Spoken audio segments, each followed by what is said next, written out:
નમસ્કાર દર્શક મિત્રો, હું અબરાર આપનું સ્વાગત કરું છું ઇન્ડિયા ન્યૂઝ ગુજરાતના ખાસ બુલેટિન આપણું સુરતમાં। સમાચારની શરૂઆત કરતા પહેલા એક નજર કરી સમાચારો જોઈએ વિગતવાર। તો ગુજરાત વિધાનસભા ચૂંટણીમાં પ્રચાર અભિયાન જોર પકડી રહ્યું છે, ત્યારે સુરત લિંબાયત વિધાનસભાની જાહેર સભામાં ભાજપના નેતાની જીભ લપસી હોવાનું સામે આવ્યું છે। જાહેર સભા દરમિયાન મહારાષ્ટ્રના ભાજપ નેતા રાજ પુરોહિતે અરવિંદ કેજરીવાલને અપશબ્દો બોલ્યા હતા।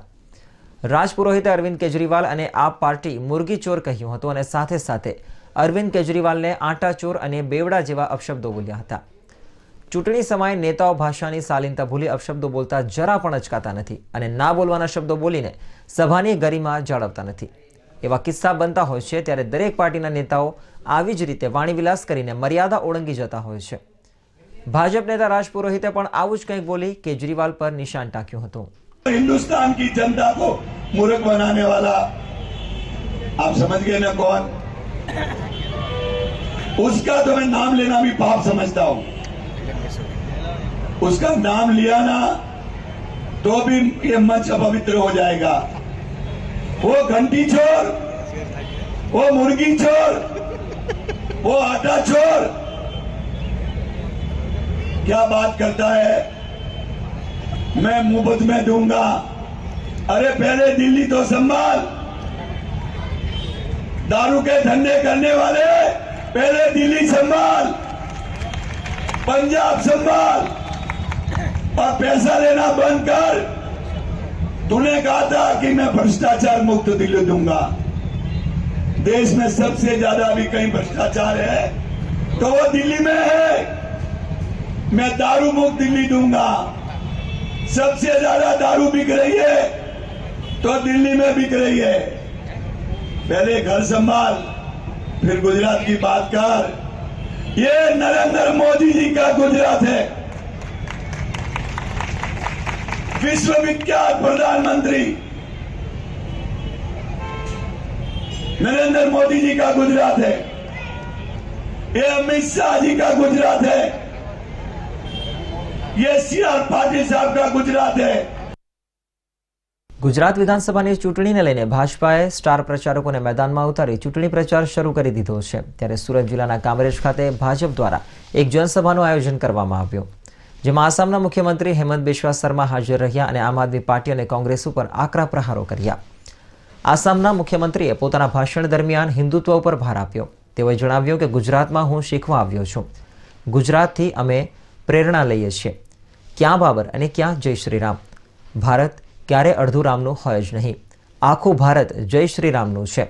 નરેન્દ્ર મોદી અને અમિત શાહે મળીને 370ના સુપડા સાફ કરી દીધા હોવાનો પણ ઉલ્લેખ કર્યો હતો। ભાજપની સભામાં કામરેજ વિધાનસભામાં ઉમેદવાર પ્રફુલ્લ પાનસેરિયા, કામરેજ તાલુકા પંચાયતના પ્રમુખ અજીત આહિર, મહામંત્રી હિરેન પટેલ સહિતના ભાજપના બહોળી સંખ્યામાં કાર્યકરો અને હોદ્દેદારો હાજર રહ્યા હતા। ચૂંટણી સભા દરમિયાન હેમંત બિસ્વા શર્મા આમ આદમી પાર્ટી અને કોંગ્રેસ દ્વારા કરાતા પ્રચાર બાબતે ખૂબ જ આક્રમક પ્રતિક્રિયા આપતા નિશાન સાધ્યું હતું।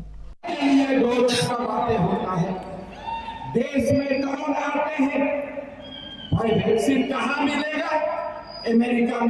अमेरिका को भिक्षा करो, चाइना को भिक्षा करो, देश में वैक्सीन मिलेगा तब। लेकिन मोदी जी ने क्या किया कि भाई हमारा देश किसी से वैक्सीन नहीं लेगा, हम वैक्सीन दूसरा देश को देगा। हमने वैक्सीन का निर्माण किया। ये कांग्रेस और केजरीवाल ने बोला कि भाई ये वैक्सीन में गड़बड़ी है, ठीक है तुम मत लेना, लेकिन बाद में सारे लोग लाइन करके वैक्सीन लेंगे।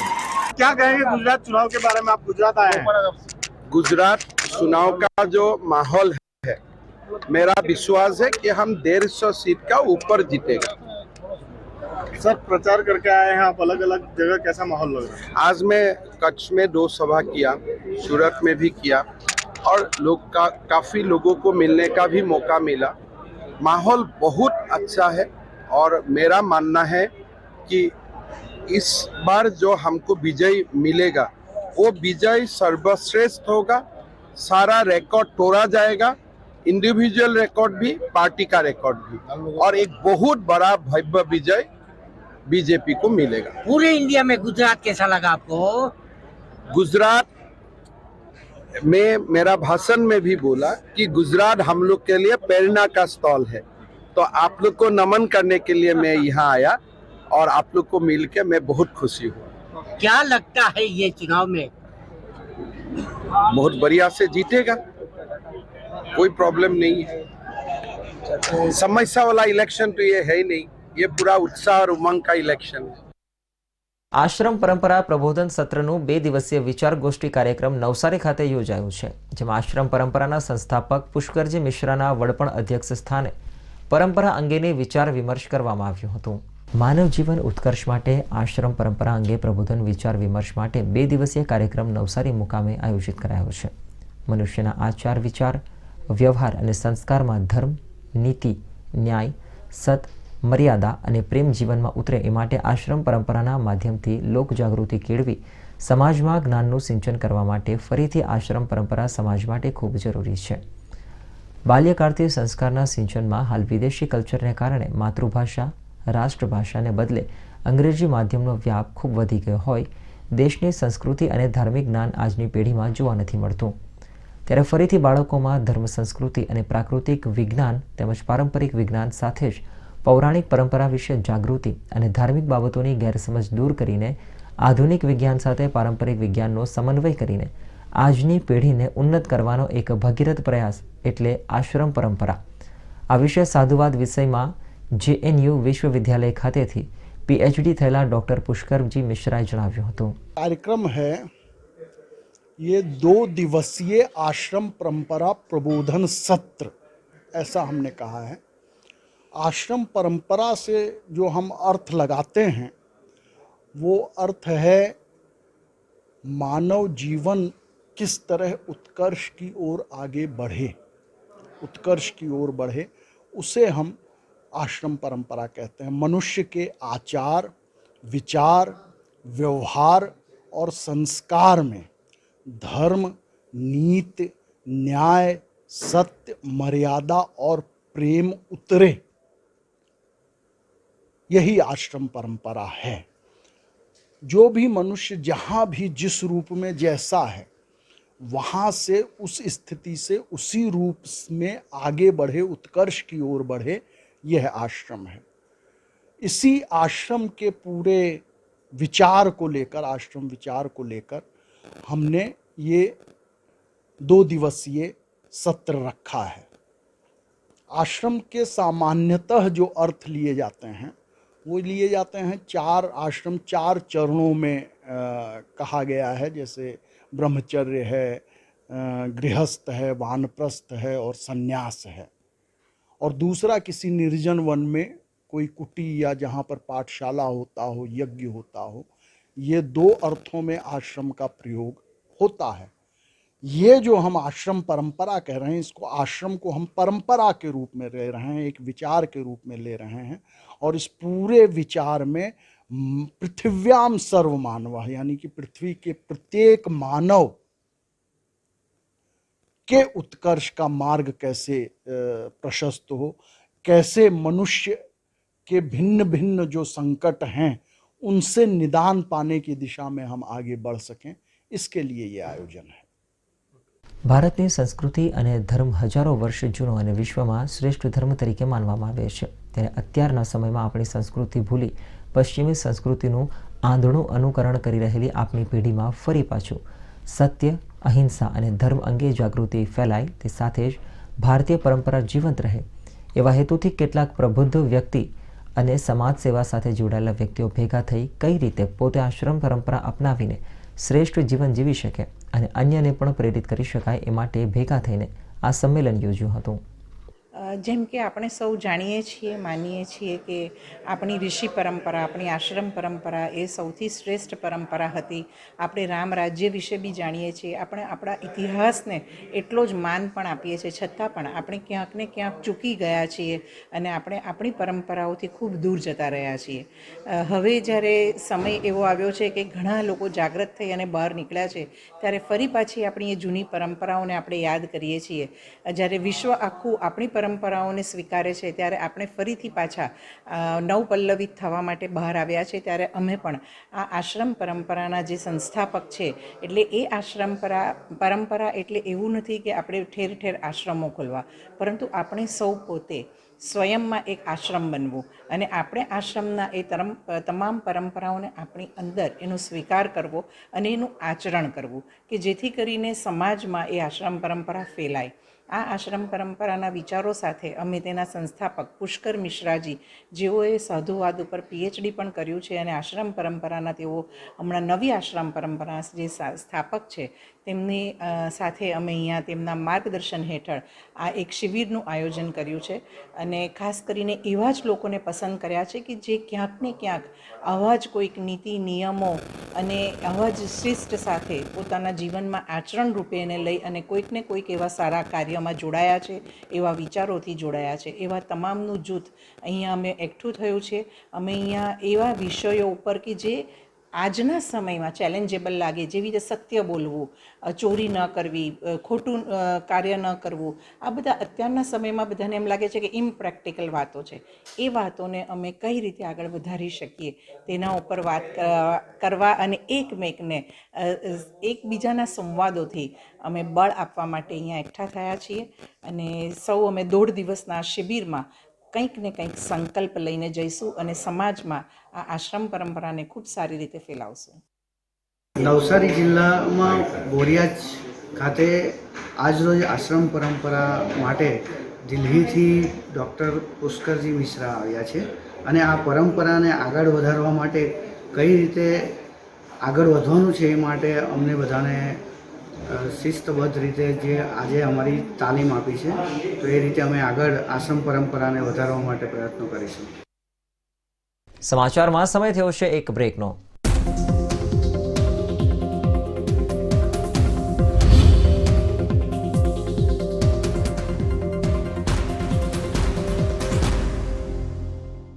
देश का हर घर मेरा परिवार है और मेरी प्रतिज्ञा है हर घर तक 100% शुद्ध प्रोडक्ट पहुंचाना. पतंजलि गाय का घी, कच्ची घानी सरसों तेल, मसाले, केसर, आटा, दाल व चावल आदि हर सामान पतंजलि का ही घर लेकर आएं. अपने मासूम बच्चों व परिवार को मिलावट के जहर से बचाएं.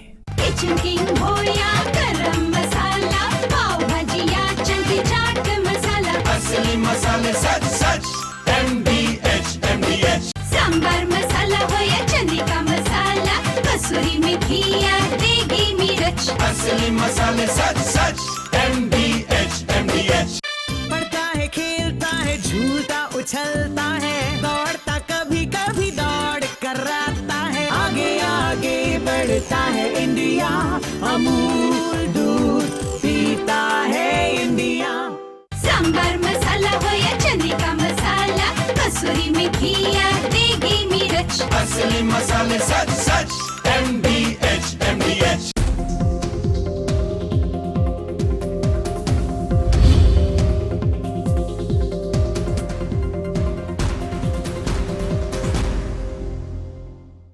બ્રેક બાદ ફરી આપનું સ્વાગત છે. ચૂંટણી આવતાની સાથે પક્ષ પલટાની મોસમ આવી હોય તેવી રીતે સમગ્ર ગુજરાતમાં પરિસ્થિતિ ઊભી થઈ છે. ત્યારે જલાલપોર બેઠકમાં કોંગ્રેસમાં મોટું ભંગાણ થયું છે. વિધાનસભાની ચૂંટણીમાં ગત ટર્મમાં ભાજપના જલાલપોરના ધારાસભ્ય RC પટેલની સામે 25,664 મતોથી હારેલા કોંગ્રેસના ઉમેદવાર પરિમલ પટેલ અંદાજિત 2,000 લોકો સાથે ભાજપમાં જોડાયા છે. ચૂંટણીના ગણતરીના દિવસો બાકી છે ત્યારે કોંગ્રેસ જલાલપોરને એક મોટો ફટકો પડ્યો છે. ભાજપ પ્રદેશ અધ્યક્ષ CR પાટીલની ઉપસ્થિતિમાં કોંગ્રેસના પરિમલ પટેલે કોંગ્રેસનો સાથ છોડતા જલાલપોર વિધાનસભાના રાજકારણમાં નવો વળાંક આવ્યો છે. મહત્વનું છે કે આગામી વિધાનસભાની ચૂંટણીમાં મહત્તમ મતદાન કરાવી 1 લાખની લીડ સાથે RC પટેલને જીતાડવાની વાત કરી કોંગ્રેસને જલાલપોરમાંથી નાબૂદ કરવા કાર્યકર્તાઓને કામે લાગવા આહવાન કર્યું હતું. આજના દિવસે ભાજપમાં જોડાયો છું. અહીં સભામાં પ્રદેશ પ્રમુખ શ્રી CR પાટીલ સાહેબની ઉપસ્થિતિમાં એમણે જે મને ભાજપની અંદર ગૃહ પ્રવેશ કર્યો છે, મને ખૂબ આનંદ છે. અને કોંગ્રેસ મારો ઇતિહાસ હતો ને ભાજપ એ મારું આવનારું ભવિષ્ય છે. કોંગ્રેસમાં નારાજગી, સંગઠન નામે ઝીરો છે. સંગઠનના નામે જે કંઈ જિલ્લા તાલુકા એ સંગઠન છે જ નથી એમ કહી તો ચાલે. જેવી ચૂંટણી આવે એટલે 1 મહિના પહેલાં હોદ્દેદારો પહેલાં તો હોદવાના, ત્યાર પછી ઉમેદવારો શોધવાના. RC પટેલને જીતાવવા માટે હવે કેવી પ્રકારની કામગીરી કરશે? આજેથી હવે અમે આરસી પટેલને જીતાડવા માટે જંગી બહુમતીથી જીતાડવા માટે આજેથી અમે કામે લાગી જઈશું, ગામે ગામે સાથે જોડાઈશું, પ્રચાર કરીશું,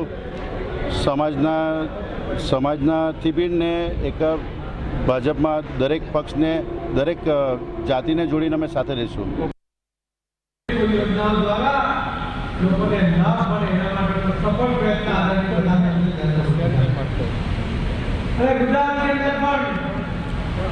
अब आदरणीय मुख्यमंत्री श्री भूपेन्द्रभाई पटेल एमने पर डबल इंजन सरकार के साथ लोगों की समस्याओं हल करवा માટે अनेक योजनाओं साथ अनेक प्रश्नों ने वाचा आपने एमना निराकरण કરવા માટેના સફળ પ્રયત્ન કર્યા અને એટલે કોંગ્રેસ પાસે કોઈ મુદ્દો નથી એટલે આ પ્રકારના બોર્ડ લગાવ્યા શું લગાવ્યા કોંગ્રેસનું કામ બોલે છે 27 વર્ષથી ગુજરાતમાં શાસનમાં નથી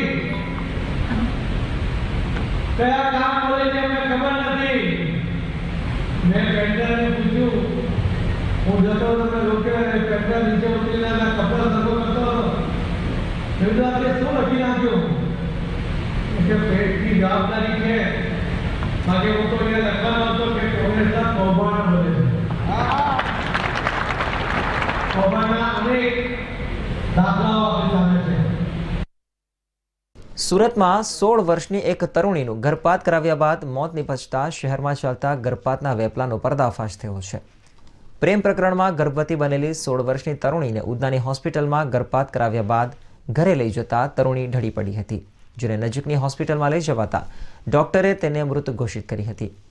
આ સમગ્ર મામલે સચિન જીઆઈડીસી પોલીસે તરુણીનો ગર્ભપાત કરાવનારા તેના બહેન બનેવી, ડોક્ટર તેમજ નરાધમ યુવક સામે પણ ગુનો દાખલ કરી તપાસ શરૂ કરી છે. સચિન જીઆઈડીસી પોલીસ દ્વારા મળતી માહિતી મુજબ સચિન જીઆઈડીસી વિસ્તારમાં આવેલ પાલી ગામમાં બહેન સાથે રહેતી 16 વર્ષીય તરુણી મૂળ ઝારખંડની વતની છે, જે તેના બેન બનેવી સાથે રહીને બહેનના સંતાનોની દેખરેખ કરતી હતી. દરમિયાન ઘરે બાળકો સાથે એકલી રહેતી તરુણીને યુવકે પ્રેમજાળમાં ફસાવી દુષ્કર્મ આચર્યું, જે બાદ તેણીને માસિક ના આવતા પોતે ગર્ભવતી હોવાની જાણ થઈ હતી. પહેલા આ તરુણીએ ઘર નજીકના ક્લિનિક પરથી ગર્ભપાતની દવા લીધી. દવા લીધા બાદ કોઈ અસર ન થતાં ન છૂટકે તરુણીને પરિવારને જાણ કરવી પડી, જેથી બહેન બનેવી સહિતના પરિવાર દ્વારા તેને બુધવારે પાંડેસરા કૈલાશનગર નજીકની એક ખાનગી હોસ્પિટલમાં લઈ જવામાં આવી, જ્યાં ડોક્ટર દ્વારા તરુણીનો ગર્ભપાત કરાવવામાં આવ્યો. પ્રેમી થકી ગર્ભવતી બનેલી પાલી ગામની તરુણીનું ક્રિએટિન કરતી વેળા તેણીની તબિયત લથડી હતી.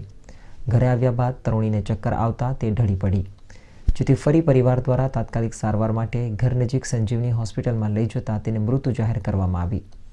ત્યારબાદ હોસ્પિટલ તંત્ર દ્વારા તરુણીના મૃતદેહને પરિવારને સોંપવામાં આવ્યો. પરિવાર મૃતદેહ લઈને ઘરે આવ્યા બાદ અંતિમ ક્રિયા માટે લઈ જવામાં આવી હતી, જ્યાં શમશાનમાં ડેથ સર્ટિફિકેટ માંગતા સમગ્ર ભાંડો ફૂટ્યો. ઘટનાની જાણ પોલીસને કરવામાં સમગ્ર હકીકત બહાર આવી હતી. હાલ તરુણીનું મૃત્યુ થતાં ભ્રૂણ હત્યા અંતર્ગત અને તરુણીના મૃત્યુ મામલે વાલી વારસદાર અને ડોક્ટર ઉપરાંત પ્રેમજાળમાં ફસાવેલ યુવક સમક્ષ સચિન જીઆઈડીસી પોલીસ દ્વારા મેડિકલ ટર્મિનન્સી પ્રેગ્નન્સી, પોક્સો અને આઈપીસીની કલમ મુજબ ગુનો દાખલ કરી આગળની કાર્યવાહી કરતા સગીરાના બહેન બનેવી અને તબીબની ધરપકડ કરાઈ છે. આ સમગ્ર ઘટનામાં DHMS ડોક્ટરે 5,000ની રકમ લઈ ગર્ભપાત કર્યાની આશંકા પોલીસ સેવી રહી છે. બહેન બનેવીએ 16 વર્ષની તરુણીનું ઉધનાની શ્રીજી હોસ્પિટલમાં ગર્ભપાત કરાવ્યું હતું. યુવતીના મોત મામલે પોલીસે બળાત્કાર, પોક્સો, મનુષ્યવધ, ગર્ભપાતની કલમો અને મેડિકલ ટર્મિનેશન ઓફ પ્રેગ્નન્સી એક્ટની કલમો લગાવવામાં આવી ગુનો દાખલ કર્યો છે.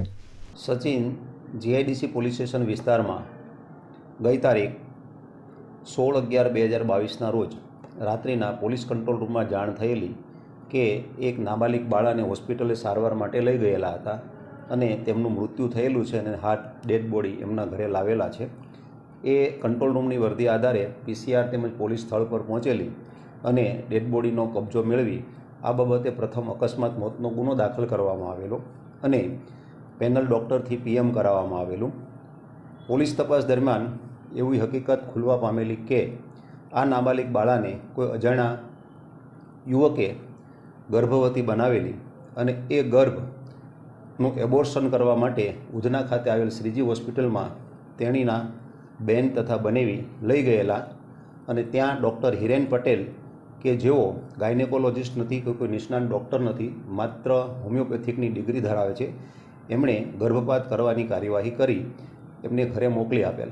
દરમિયાનમાં ઘરે આવ્યા બાદ તેનું મૃત્યુ થયેલું હતું અને આ હકીકત ખુલવા પામતા પોલીસે સરકાર તરફે તેણીના બેન બનેવી તથા ડૉક્ટર વિરુદ્ધમાં 304 તેમજ 376 તેમજ ગર્ભપાત કરવાની અલગ અલગ આઈપીસીની કલમો હેઠળ પોસ્કો કલમ હેઠળ ગુનો દાખલ કરવામાં આવેલો છે અને તેના બેન બનેવી તથા ડૉક્ટરને આ ગુનાના કામે અટક કરવામાં આવેલા છે. આગળની તપાસ GIDC police inspector Shri Chaudhary સાહેબ કરી રહેલ છે. 75માં સ્વાતંત્ર્ય દિન નિમિત્તે ભારતના 34 રાજ્યોમાં ફિટ ઇન્ડિયાના પ્રચાર અર્થે નીકળેલા 75 રાઇડર્સ વલસાડ આવી પહોંચતા વલસાડ રોયલ ક્રુઝર ગ્રુપે તેમનું સન્માન કર્યું હતું. ફિટ ઇન્ડિયાના પ્રચાર અર્થે 9મી સપ્ટેમ્બરે દેશના ગૃહમંત્રી અમિત શાહે લીલી ઝંડી આપીને 75 રાઇડર્સને પોતાની યાત્રાનો પ્રારંભ કરાવ્યો. આ ટૂરમાં ભારતના જુદા જુદા રાજ્યોમાંથી આવેલા 10 મહિલા અને 65 પુરુષ રાઇડરો 18,000થી વધુ કિલોમીટરનો પ્રવાસ ખેડશે, જેમાં 34 રાજ્યો ઉપરાંત કેન્દ્ર શાસિત પ્રદેશોમાં આઝાદીના અમૃત મહોત્સવની ઉજવણી રૂપે ફિટ ઇન્ડિયાનો પ્રચાર કરશે. વલસાડના નેશનલ હાઈવે નંબર 48 ઉપર વલસાડના રોયલ ક્રુઝર ગ્રુપ દ્વારા તેમને આવકારી સન્માન કરવામાં આવ્યું, જેમાં રોયલ ક્રુઝર ગ્રુપ પણ બાઇકર્સ ગ્રુપ હોય તમામ બાઇકર્સને અભિનંદન આપ્યા હતા અને હવે આ તમામ રાઇડર્સ આગામી 23 તારીખ સુધીમાં પોતાની 18,000 કિલોમીટરની યાત્રા પૂરી કરી દિલ્હી પહોંચશે. આ એકચ્યુઅલી રાઇડ થઈ રહી છે all India motor bike expedition, જે આપણા ફ્રીડમ મોટર રાઇડ અને ફ્રીડમ બાઇકર રાઇડર્સ રેલી તરીકે એના એક નામ આપવામાં આવ્યું છે અમિત શાહજીના તરફથી. આ રાઇડનું મેઇન ઉદ્દેશ એ છે કે આપણે ફિટ ઇન્ડિયા મુવમેન્ટ, ફિટ ઇન્ડિયાને પ્રમોટ કરીએ છીએ અને જે 75 વર્ષના આઝાદી અમૃત મહોત્સવ જે લાસ્ટ યરથી ચાલી રહ્યું છે એનું કન્ટિન્યુ અમે આખા ઇન્ડિયામાં એને સેલિબ્રેટ કરી રહ્યા છીએ.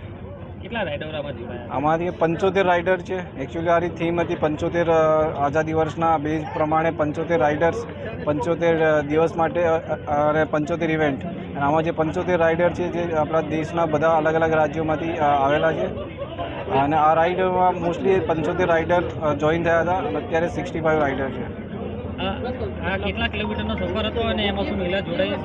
આ 18,000 પ્લસ કિલોમીટરની રાઇડ છે ટોટલ દિલ્હી. અમે સ્ટાર્ટિંગ 9 સપ્ટેમ્બરે દિલ્હીથી સ્ટાર્ટ કરી હતી. અમિત શાહજીએ એમને ફ્લેગ ઓફ કર્યું હતું. એ અમે પંજાબ, નોર્થ, આખું લેહ લદ્દાખ, હિમાચલ, ઉત્તરાખંડ, યુપી કરીને નોર્થ ઇસ્ટ આખું કમ્પ્લીટ કરી. સાઉથમાં સાઉથથી સેન્ટ્રલથી પાછું થોડું સાઉથમાં અને અત્યારે વેસ્ટર્નમાં હવે ગુજરાતમાં આજે એન્ટર થયા છે. આજે અમારો 69 ડે ચાલી રહ્યો છે અને 24 નવેમ્બરે દિલ્હીમાં આ રાઇડની ક્લોઝિંગ થશે. ये आज़ादी का अमृत महोत्सव का 75वां साल चल रहा है, जिसमें भारत के इंडिपेंडेंस के 75 साल पूरे हुए हैं और इसी उपलक्ष्य में फ्रीडम मोटर राइड करके ये यात्रा का शुभारंभ किया गया था. 9 सितंबर 2022 को श्री अमित शाह जी ने इसका फ्लैग ऑफ किया था दिल्ली से मेजर ध्यानचंद स्टेडियम से, जिसमें हम पूरे भारत भर के 34 राज्य और यूनियन टेरिटरी को हम यात्रा करते हुए 20,000 किलोमीटर की यात्रा पूरी करने वाले हैं और लगभग इसमें सभी राज्यों के प्रतिनिधि करते हुए ये यात्रा में हम फिट इंडिया का एक स्लोगन प्रमोट कर रहे हैं. साथ में एक भारत श्रेष्ठ भारत, इसका भी हम नारा देते जा रहे हैं. હાલ સમાચારમાં બસ આટલું જ. અન્ય નવા સમાચારો સાથે ફરી મળીશું. ત્યાં સુધી જોતા રહો ઇન્ડિયા ન્યૂઝ ગુજરાત. નમસ્કાર.